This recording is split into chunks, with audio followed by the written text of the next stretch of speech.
Okay, this is how you change the water pump on a 2011 Wrangler JK. I'm in the middle of putting a supercharger on this thing, and there's the water pump. So I'm gonna swap it out because I already had it in the garage anyways. It's been leaking for probably about a good year and a half, but just like a little bit, like that much. It was barely a little bit coming out of the weep hole. But what you wanna do is before you take the belt off, there'll be three 13mm bolts holding that wheel on right there. I'm painting mine over. It'll be holding your pulley on.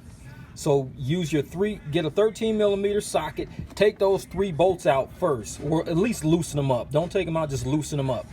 Then take your belt off. Your tensioner will be right here. My serpentine belt video will show you how to get it off. I mean, it's real simple, but you take the belt off. Once the belt's off, take these 3 13mm off. You pull those, take that pulley wheel off. Sometimes it's kind of rusted on there.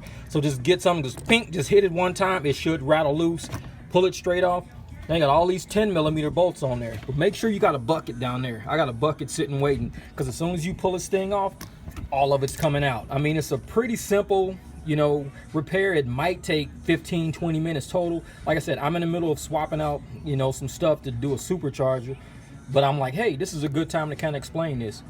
So there you go. That's your water pump right there in the dead center with the big black pulley wheel on it.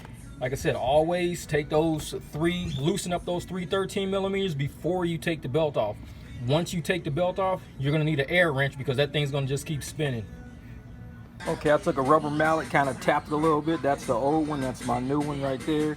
All of this gasket stuff is still stuck on the engine, so I'm gonna go get a razor blade and I'm getting all of that stuff off.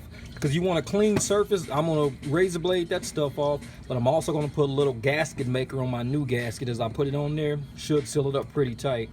But I mean, it's 15-minute repair if that. And I mean, catch as much as you can, pretty much.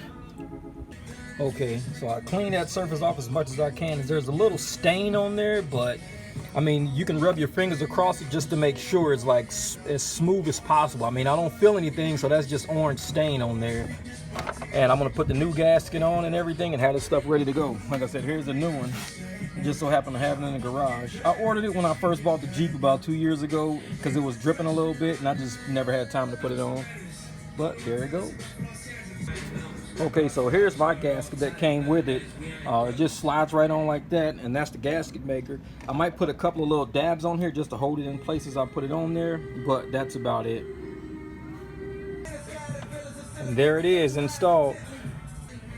And there it is, water pump installed. Like I said, I still got to put the wheel and everything on, but I'm in the process of putting the supercharger in here, so I'm not going to completely install it.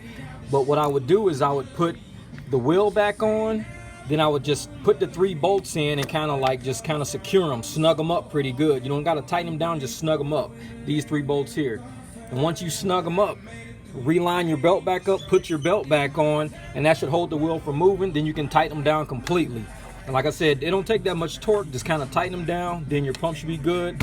Like I said, fill it up from the radiator, make sure you bleed it a few times, burp it, get all that air out of it. You should be good to go.